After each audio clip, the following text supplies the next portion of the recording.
जय हिंद। मैं Charlie academy से मनीष तिवारी सबका स्वागत करता हूं। आज हम लोग जो हेड कांस्टेबल की वैकेंसी आई है एसएससी के अंदर दिल्ली पुलिस में, उसकी बात आज हम करेंगे, क्योंकि इसकी वेटिंग बहुत सारे बच्चे कर रहे थे कि ये पोस्ट कब आएंगी हेड कांस्टेबल्स की। और ये फॉर्म जो आएंगे मिनिस्ट्रियल फॉर्म्स हैं। मैं बता दूं सबको, क्योंकि मिनिस्ट्रियल जो फॉर्म्स होते हैं इसके अंदर हम देखते हैं इस मिनिस्ट्रियल फॉर्म में सबसे अच्छी जॉब्स में से एक जॉब मानी जाती है मिनिस्ट्री की। आप देखेंगे ये सीधा यहाँ पे लिखा हुआ है कि मिनिस्ट्रियल जॉब है, और मिनिस्ट्रियल का मतलब है ऑफिस वर्क की जॉब होती है। बहुत अच्छी जॉब में से एक जॉब है दिल्ली पुलिस के अंदर हेड कांस्टेबल के मिनिस्ट्रियल जॉब्स हैं। ये फॉर्म देखा है आप लोगों ने, 17 तारीख से फॉर्म स्टार्ट हो गया है और ये 17/6 पूरा एक महीना चलेगा अगले जून तक। लेकिन आप लोगों को इतना लंबा वेट नहीं करना है, तुरंत फॉर्म फिल करना। और फॉर्म फिल करने का जो फायदा है जल्दी, वो ये है कि सेंटर आपको पास में मिलेंगे। अगर आप लेट फॉर्म सबमिट करेंगे तो आप देखेंगे आपको सेंटर्स आपके एरिया से दूर मिलना स्टार्ट हो जाएंगे। आप एक बात और देखेंगे इसके अंदर कि इसके अंदर जो लास्ट डेट है वो 17 ही है, वो चलान फी पे करने की आप देखेंगे 20 तारीख है। और लेकिन आपको जल्दी से जल्दी इसके लिए काम करना है। हम आगे चलते हैं और देखते हैं इसकी क्या क्या चीजें जो इंपॉर्टेंट है उस पर हम बात करते हैं। तो देखिए ये जो फॉर्म आया है, ये फॉर्म कहाँ से फिल होगा? ये फॉर्म फिल होगा एसएससी की साइट पे जाके, और इसका लिंक दिल्ली पुलिस की साइट पे भी आ रखा है। ये जो ssc.nic.in है, इस पे जाके इसका लिंक मिलेगा, यहाँ से फॉर्म फिल हो सकता है। इसके बाद हम देखते हैं आगे। और ये जो पूरा एग्जाम है इसके लिए कई बच्चे पूछते हैं सर कौन से लेवल की सैलरी क्या रहेगी। तो इसकी जो बेसिक सैलरी आनी है 25,500 से लेके 81,100 रुपए तक का इसका जो लेवल है, पे लेवल है, ये रहेगा। और डिटेल्स जो वैकेंसी की जो डिटेल्स है मेल की हम सबसे पहले देखेंगे। मेल कैंडिडेट में हम दो टाइप से देखते हैं। सबसे पहले हम देखेंगे जो ओपन, जिसे हम जनरल मेल कह सकते हैं, या फिर एक दूसरा है एक्स सर्विस मेल। सबसे ज्यादा जो सीटें आनी है वो सिविलियंस के लिए आनी है, और इसमें टोटल पोस्टें कितनी है? 503। इस 503 में 217 पोस्ट है जनरल कैटेगरी की, और 50 पोस्टें हैं इसके अंदर ईडब्ल्यूएस। 123 सीट्स हैं ओबीसी की, और 59 सीट्स हैं एससी कैटेगरी की, और एसटी की हैं 54 सीटें। एक्स सर्विसमैन जो लोग फौज की नौकरी छोड़ के आते हैं उनके लिए 24 सीटें हैं इसके अंदर रिजर्व जनरल कैटेगरी में, 6 सीटें मात्र ईडब्ल्यूएस में, और 14 सीटें ओबीसी में। 6 और 6 सीटों का चल रहा है सीक्वेंस एसटी और एसटी के लिए। टोटल सीट्स हैं इसके अंदर 56 सीटें। और मेल की जो टोटल पोस्ट है वो कितनी है? 559 टोटल पोस्टें हम देखते हैं मेल के लिए। तो सबसे इंपॉर्टेंट बात है कि मेल कैंडिडेट की कितनी पोस्टें हैं? 559 पोस्टें आई हैं हेड कांस्टेबल। मेल के बाद हम बात करेंगे फीमेल की कितनी सीट्स हैं। इसके अंदर मैं एक बात और बता दूं, जो 15 सीट्स हैं इसके अंदर, मेल के अंदर जो 15 सीटें हैं वो रिजर्व रहेंगे किसके लिए? पीडब्ल्यूडी कैटेगरी के लिए। जो फिजिकल चैलेंजेस जो पर्संस हैं उनके लिए 15 सीट्स इसके अंदर रिजर्व रहेंगी। और उसमें भी लोकोमोटर डिसेबिलिटी बता रहा है, जिसके चलने फिरने में प्रॉब्लम है, उसके लिए 15 सीटें रिजर्व होंगी। ये चलने फिरने की जो प्रॉब्लम्स होती हैं बाय बर्थ भी हो सकती हैं और एक्सीडेंटल भी हो सकती हैं। तो आगे देखते हैं। तो इसमें एक बात ये पता चल रहा है कि वो लोग भी अप्लाई कर सकते हैं फॉर्म। देखिए बेल्ट की नौकरी है, इसमें वो लोग भी अप्लाई कर सकते हैं जिनके चलने फिरने में भी प्रॉब्लम है। हम देखते हैं आगे फीमेल्स की क्या रिक्वायरमेंट है। फीमेल्स के अंदर देखिए जो ओपन कैटेगरी है, ओपन कैटेगरी में 119, क्योंकि एक्स सर्विसमैन का कोटा इसके अंदर नहीं है, और ईडब्ल्यूएस में 28, और ओबीसी में 67, और एससी में 32, और एसटी में 30 सीटें, और टोटल 276 पोस्ट आई है फीमेल की। अब यहीं पे एक बात हम दूसरी बोलना चाहते हैं कि इसके लिए एजुकेशन क्वालिफिकेशन कितनी चाहिए, उसके ऊपर हम अगर चर्चा करें आप लोगों के साथ तो उसको देखते हैं उसकी रिक्वायरमेंट क्या। क्योंकि एजुकेशन एक बड़ा इसके अंदर इश्यू बनता है बच्चों का कि हमारी कितनी सीट्स होंगी। वुमेन सीट्स में भी पीडब्ल्यूडी कैटेगरी ऐड है, लेकिन बट इसके अंदर 8 वैकेंसी अलाउड है पीडब्ल्यूडी कैटेगरी में। और यहां पे भी सेम क्राइटेरिया है, लोकोमोटर जो डिसेबिलिटी है उसके लिए ये काउंट किया जाएगा। और जो सिटीजनशिप है उसके अंदर इंडियन सिटीजन्स को अलाउड किया गया है। और एक बात और कहा गया है कि ऑल ओवर इंडिया कोई किसी भी स्टेट से, यूटी यूनियन टेरिटरी से आता हो, अप्लाई कर सकता है इसके अंदर। साथ ही साथ हम एक बात देखें, यहाँ पे एज का रिलैक्सेशन भी है, और एज का 3 ईयर रिलैक्सेशन है किसमें? ओबीसी कैटेगरी में, और 5 ईयर रिलैक्सेशन हम देखते हैं एसटी कैटेगरीज में, एससी और एसटी कैटेगरीज में। ये वुमेन्स के साथ भी है और मेंस के साथ भी है। मेल और फीमेल दोनों की पोस्टों में एज का रिलैक्सेशन हम देखते हैं। तो देखिए यहाँ पे दोबारा से हम बता दें, तो एससी और एसटी कैटेगरीज में कितने सालों का है? 5 इयर्स का है। ओबीसी कैटेगरी में हम देख रहे हैं कितने साल का है? 3 इयर्स का है। और जो पीडब्ल्यूडी कैटेगरी आती है, जो जनरल कैटेगरी के बच्चे हैं, उनके लिए 10 ईयर का है। और जो रिजर्व कैटेगरी के आते हैं, ओबीसी कैटेगरी से आ रहे हैं, उनको 3 साल और एक्सटेंडेड हो जाती है, 13 साल की हो जाती है। अगर एससी एसटी एरिया से आ रहे हैं तो उनको कैटेगरी से आ रहे हैं 15 सालों की उनकी और इंक्रीज हो जाती है। और जो एक्स सर्विसमैन है उनके साथ 3 ईयर आफ्टर ड्यूटेशन, मतलब 3 सालों का और भी जब से जॉब छोड़ के आ रहे हैं वो अलाउड रहेगा। इसके बाद हम आगे देखते हैं कि और क्राइटेरिया क्या चाहिए। स्पोर्ट्समैन के अंदर भी प्यारे बच्चों 5 ईयर का ये एक्स्ट्रा क्राइटेरिया है कि उनको एज के अंदर छूट दी जाएगी। हाँ, एक बात और देखिए, हाइट और चेस्ट की बातें की जा रही हैं। मेल के अंदर जो हाइट है वो 165 सेंटीमीटर होगी और साथ में रिलैक्सेशन अलग से होगा। आगे भी हम बताएंगे भी जो हिल एरियाज का जिनके पास सर्टिफिकेट है उनको छूट रहेगी इसके अंदर। वुमेन्स के लिए 157 सेंटीमीटर है और साथ में जिनके पास हिल एरियाज का सर्टिफिकेट होगा उनको भी और रिलैक्सेशन दिया जाएगा। कुल मिला के सरकार ने भर भर के एज में और हम देखें हाइट में छूट आप लोगों को दी है। आप लोग फॉर्म अप्लाई करिए ज्यादा से ज्यादा। ये सारा कुछ देखिए एक्सप्लेनेशन अच्छे से कर रखा है, हमें इतना लंबा नहीं चलना है। देखिए एजुकेशन क्वालिफिकेशन में बच्चे इस बात में कंफ्यूज हैं कि कहीं लाइसेंस तो नहीं मांगा है। लाइसेंस नहीं मांगा है, कह रहा है कि यहाँ पे क्या चाहिए, 10+2 खाली रिक्वायरमेंट चाहिए, 12वीं पास।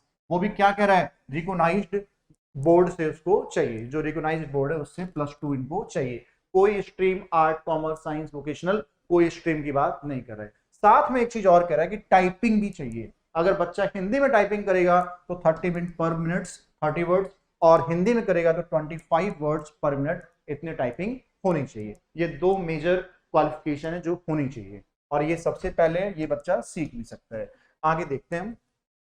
हाँ, एक बात और देखिए, रिलैक्सेशन की जब बात आई है तो एनसीसी वालों को इसके अंदर छूट मिलेगी। एनसीसी के 3 सर्टिफिकेट होते हैं, सबसे छोटा ए, फिर बी और फिर सी। तो ए वाले में 2 नंबर का रिलैक्सेशन मिलेगा 2% का, और बी वाले में 3% का, और सबसे मैक्सिमम मिलेगा सी सर्टिफिकेट में 5% का मार्क्स का आपको इसके अंदर कंसेशन दिया जाएगा। इसके बाद अगर हम बात करें प्यारे बच्चों, इसके बाद हम देखते हैं कि जिन बच्चों ने राष्ट्रीय रक्षा यूनिवर्सिटी गुजरात में वहां से अगर पीजी में डिप्लोमा कर रखा है, उनको, उनके लिए भी हम देखते हैं उनको भी वेटेज दिया जाएगा। जो राष्ट्रीय रक्षा यूनिवर्सिटी है वहां से जो लोग डिप्लोमा कर रहे हैं उनको भी रिलैक्सेशन दिया जाएगा। और सेम प्रोसेस है, जिनके पास फर्स्ट क्लास है, उनके पास, जिनके पास डिस्टिंक्शन है 75% से ऊपर है, उनको दिया जाएगा 5% का कंसेशन। जिसके पास फर्स्ट क्लास है 60% से अब उनको 4% का, सेकंड क्लास है मतलब 60% से कम, और जिनके पास 2% मतलब जो पास है उनको दिया जाएगा 2% का। तो राष्ट्रीय रक्षा यूनिवर्सिटी है प्यारे बच्चों ये गुजरात में, और वहां से अगर डिप्लोमा कर रखा है आपने तो उसके अंदर भी आपको छूट दी जाएगी। कह रहा है अप्लाई कैसे करना है, तो अप्लाई मैंने आपको स्टार्टिंग में बताया कि एसएससी की साइट पे जाके आप अप्लाई कर सकते हैं। और अप्लाई करते टाइम आपको गलतियां नहीं करनी है, लेकिन जिनसे गलतियां हो जाएगी उनके लिए भी इस बार एसएससी ने ऑप्शन दिया है कि आप उसके अंदर चेंज कर सकते हैं। पहली बार चेंज करेंगे तो 200 रुपए, दोबारा चेंज करेंगे तो 500 रुपए तक का चार्ज एसएससी इस बार करेगा। और जो फी रखी गई है फॉर्म भरने की वो 100 रुपए रखी गई है। जितने लोग कैटेगरी में उन सबकी कोई फी नहीं है, जितनी वुमेन्स हैं उनके लिए कोई फी क्राइटेरिया नहीं रखा गया है। क्योंकि देखिए हमने आपको बताया है कि यहाँ पे जो फी का क्राइटेरिया है वो कितना है प्यारे बच्चों, 100 रुपीज है। ओनली 100 रुपीज रखा गया है, और सबके लिए कुछ भी नहीं रखा गया है। और जो फी का जो मेथड होगा वो आप चालान के थ्रू भरेंगे, और उसके लिए भी देखिए क्या कहता है, वो एसबीआई की ब्रांच से होगा। इसका जो जनरेशन होगा वो कहाँ से होगा, एसबीआई की ब्रांच से होगा। और आप वो जो चालान बनेगा वो क्रेडिट कार्ड से, यूपीआई से, या फिर डेबिट कार्ड से भी आप अप्लाई कर सकते हैं। तो आगे देखते हैं हम। थोड़ा सा टफ प्रोसेस है, चालान जब होता है तो थोड़ा सा टफ होता है, बैंक में जाना पड़ता है, चालान को जनरेट करना पड़ता है, लेकिन अच्छा है प्रोसेस। हाँ देखिए, सेंटर ऑफ एग्जामिनेशन की बात कर रहे हैं। ये पूरा का पूरा जो एग्जाम होना है इसके देखिए पहला स्टेप होगा, जो पहला स्टेप इसके अंदर आता है प्यारे बच्चों, पहले स्टेप में हम देखें सबसे पहले कंप्यूटर बेस्ड एग्जाम होगा। कंप्यूटर बेस्ड टेस्ट कहते हैं, सीबीटी कहते हैं। तो सीबीटी होगा, और ये पता ही आपको ये 100 मार्क्स का होना है। इसके बाद फिजिकल एंट्रेंस टेस्ट होगा और उसके बाद हम देखेंगे मेडिकल होगा और फिर लास्ट में फाइनल लिस्ट आ जाएगी। तो जितने लोग जल्दी जल्दी फॉर्म फिल करेंगे उनको, जैसे यूपी और बिहार का सेंटर दे रखा है, अंडमान निकोबार और झारखंड, उड़ीसा और सिक्किम वेस्ट बंगाल के सेंटर दे रखे हैं, जो लोग यहाँ से करेंगे, कर्नाटका केरला रीजन के यहाँ पे दे रखे हैं। इसी टाइप से पूरे इंडिया में जितनी रीजन हैं उनको यहाँ पे नोटिफाइड गवर्नमेंट ने पहले से कर दिया कि जैसे ये नॉर्थन रीजन दिया है दिल्ली, राजस्थान और उत्तराखंड। दिल्ली में आप देखेंगे देहरादून, और ये हल्द्वानी, हरिद्वार और रुड़की, दिल्ली, अजमेर, अलवर और बीकानेर, जयपुर, जोधपुर, कोटा और सांगानेर, उदयपुर और सीकर, ये सारे के सारे रीजन दिए हैं दिल्ली, उत्तराखंड और राजस्थान के लोगों के लिए। ये नॉर्दर्न रीजन दिया है चंडीगढ़, हरियाणा, हिमाचल और J&K एंड पंजाब के लिए। चंडीगढ़, मोहाली, अंबाला, हमीरपुर, हम शिमला में HP में देखते हैं, शिमला, जम्मू और सांबा जम्मू एंड कश्मीर में, श्रीनगर, लेह और अमृतसर, साथ ही साथ जालंधर और पटियाला, ये पूरा का पूरा आपको ब्यौरा दे रखा है। साउथर्न रीजन में आप आंध्रा, पुडुचेरी, तमिलनाडु और तेलंगाना को देखेंगे। वेस्टर्न रीजन में आप दादर नागर हवेली, दमन दीव और आपका गोवा, गुजरात और महाराष्ट्र वो हम देखते हैं। ये देखिए सबसे इंपॉर्टेंट है और इसी पे हमें आज बात भी करनी है, क्योंकि सबसे पहला हमें इस बात को देखना है कि कंप्यूटर बेस्ड एग्जाम होना है ये, और एग्जाम कितने नंबर का आएगा, 100 नंबर का आना है। और जो फिजिकल एंट्रेंस जो टेस्ट होना है मेजरमेंट वाला, वो क्या है, वो क्वालिफाइंग है। बस इतनी बातें हमें नोट करनी है। एक तीसरा टेस्ट और है टाइपिंग का टेस्ट, और ये जो टाइपिंग टेस्ट होना है ये 25 नंबर का पड़ेगा और बड़ा वेटेज रखेगा। एक कह रहा है कंप्यूटर फॉर्मेटिंग टेस्ट, जो ये भी क्या है, क्वालिफाइंग है। तो दो चीजें बड़ी इंपॉर्टेंट है, एक एंट्रेंस एग्जाम और दूसरा टाइपिंग जो टेस्ट है, ये चीजें बहुत इंपॉर्टेंट है। और साथ ही साथ एक बच्चे ने पूछा भी था कि नेगेटिव मार्किंग का क्या है सर, और नेगेटिव मार्किंग के लिए 0.5 यहां पे डिसाइड कर रखा है। तो इस हमें जरूर देखना है कि नेगेटिव मार्किंग कितने की है, 0.5 की है। कई बच्चे मान के चल रहे हैं कि नेगेटिव मार्किंग नहीं है, लेकिन मैं सबसे कहना चाहता हूं कि नेगेटिव मार्किंग 0.5 की है, और 0.5 की नेगेटिव मार्किंग बड़ी डेंजर नेगेटिव मार्किंग है। 0.25 की हम एवरेज एग्जामों में देखते हैं। तो देखिए सबसे पहले प्यारे बच्चों, जनरल अवेयरनेस GK वाला पोर्शन आएगा 20 नंबर का। 20 में क्वांट आना है, मतलब मैथ का पोर्शन आएगा, और ये अर्थमेटिक का पोर्शन रहेगा। हम नेक्स्ट देखते हैं। इसके बाद जनरल इंटेलिजेंस आना है, जिसमें रीजनिंग आएगी, और एक चौथे नंबर पे हम देखते हैं इंग्लिश का पेपर आना है, और ये 25 नंबर का आएगा, और साथ में लास्ट में 10 नंबर का कंप्यूटर आना है। इसमें MS ऑफिस, एक्सेल, वर्ड, ये कम्युनिकेशन, ये सारी चीजें जो कंप्यूटर से चीजें पूछी जाएंगी, क्योंकि जो आप लोगों का काम होगा हेड कांस्टेबल के अंदर, वो कंप्यूटर बेसिक ज्यादा काम होना है। तो 100 नंबर का पेपर जाना है। मैं जहां तक आपको बता दूं, जो इसकी मेरिट जानी है, इसकी मेरिट 85 अबव जाएगी 100 में से, आउट ऑफ 100, क्योंकि सीट्स बहुत लिमिटेड है और ऑल ओवर इंडिया से इसमें कैंडिडेट्स पार्टिसिपेट करेंगे। तो देखिए आप सिलेबस देख ही सकते हैं कि जनरल इंटेलिजेंस जो रीजनिंग है उसके अंदर क्या आना है, और GK में भी। हाँ, यहाँ पे देखिए फिजिकल के लिए मेल कैंडिडेट के बारे में बात हो रही है कि जिन लोगों की एज 30 साल के से कम है, वो 7 मिनट में और 12.5 फीट का लॉन्ग जंप और 3.5 फीट का हाई जंप, और जो लोग 30 साल से 40 साल के बीच में, उनके लिए 8 मिनट की दौड़ होगी, कितने, 1600 मीटर की, और उनके लिए 11.5 फुट का की लॉन्ग जंप होगी, और 3.3 की 3.25 फुट की इनकी हाई जंप होनी है। और जो 40 साल से ज्यादा वाले हैं, क्योंकि इसके अंदर एक्स सर्विसमैन और डिपार्टमेंटल भी होंगे, उनके लिए 9 मिनट का टाइम रखा गया है, और 10.5 फुट का गड्ढा और 3 फुट की लॉन्ग जंप रहेगी। सेम कंडीशन हम फीमेल के लिए देखते हैं। फीमेल के अंदर जिनकी एज 30 साल के आसपास की है, कम है, उनको 5 मिनट का कितना, 1600 मीटर, और उनकी लॉन्ग जंप 9 फीट और हाई जंप है 3 फीट। अगर 30 से 40 साल के बीच में कोई वुमेन है तो उसको 800 मीटर के लिए 6 मिनट का टाइम रहेगा, लॉन्ग जंप 8 फीट, और जो हाई जंप है वो 2.5 फुट का रखा गया है। और 40 साल से ऊपर की जो वुमेन है उनके लिए 7 मिनट टाइमिंग, तो 800 मीटर की, 7 फुट के लॉन्ग जंप और 2.25 फुट की हाई जंप रखी गई है। देखिए मेल कैंडिडेट्स के लिए जो हाइट है प्यारे बच्चों, कितनी है, 165 है। मैं इसी बात पे स्टार्टिंग में कहा था मैंने आपको, और इसमें 5 सेंटीमीटर का कंसेशन मिलेगा। किसको मिलेगा, इसके अंदर मिलेगा गढ़वाली, कुमाऊं, गोरखा, डोगरा और मराठास।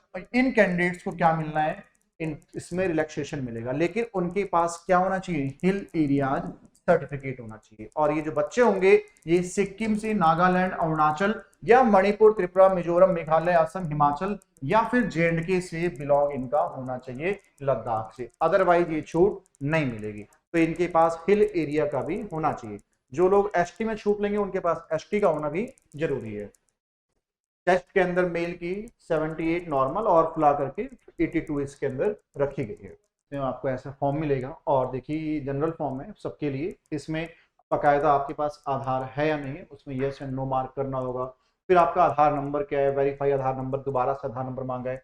फिर आपने आईडी क्या दिया, मान लिया आधार दिया तो उसका आधार नंबर चाहिए, ड्राइविंग लाइसेंस है, वोटर आईडी कार्ड है, तो वो आपका इसके अंदर नंबर मांगा है। फिर यहाँ पे नेम देखेंगे, फिर वेरीफाई नेम मतलब नेम को कंफर्म किया जा रहा है। फिर आपका कह रहा है क्या आप नेम को चेंज करना चाहते हैं, तो इसमें यस एंड नो आपको मार्क करना है। फादर नेम, फिर वेरीफाई फादर नेम, मतलब बार बार फादर नेम मांग रहा है और आपसे इसीलिए कह रहा है कि गलतियां कम से कम हो। मदर नेम कह रहा है, फिर डेट ऑफ बर्थ कह रहा है, और डेट ऑफ बर्थ में आप देखेंगे कि इसके अंदर हम देखते हैं जैसे डे में डे, मंथ और ईयर में इसको काउंट किया जाता है। फिर 10th के अंदर आपकी डिटेल्स मांग रहा है, कौन सा एजुकेशन बोर्ड रहा है, फिर आपके रोल नंबर क्या है 10th का है, क्योंकि ये जो रोल नंबर होता है यही बाद में जब डॉक्यूमेंट वेरिफिकेशन होता है उसके अंदर इसको देखा जाता है। फिर हम देखते हैं यहाँ पे पासिंग ऑफ ईयर, जेंडर, ये सारी चीजें फॉर्म भरते हुए आप देखेंगे। यहाँ पे एडिशनल कंडीशन डिटेल्स मांग रहा है, कैटेगरी क्या है, वेरीफाई कैटेगरी क्या है, नेशनलिटी क्या है आपकी, सिटीजन ऑफ इंडिया है क्योंकि पहले इसने कह रखा है। और यहाँ पे फिर आपका मार्क क्या है, फेस पे कोई मार्क कर रहा है, कोई मोल हो, कोई कहीं पे भी, उसकी बात कर रहा है। आगे देखिए इसी टाइप से स्टेट और परमानेंट एड्रेस की बातें कर रहा है। और हम देखते हैं फिर डिस्ट्रिक्ट, पिन कोड और स्टेट कौन सा है और कॉन्टैक्ट नंबर क्या है। इनको करने के बाद से आपके पास अगर वापस जाना है तो प्रीवियस का ऑप्शन है, और फॉर्म फाइनल सबमिट करना है तो आप कर सकते हैं, नहीं तो क्लोज भी कर सकते हैं यहाँ से आप एग्री करने के बाद। इसके बाद हम देखें पार्ट नंबर 2 आता है, और सेकंड कह रहा है before the proceeding the final the online application keep the following date ready.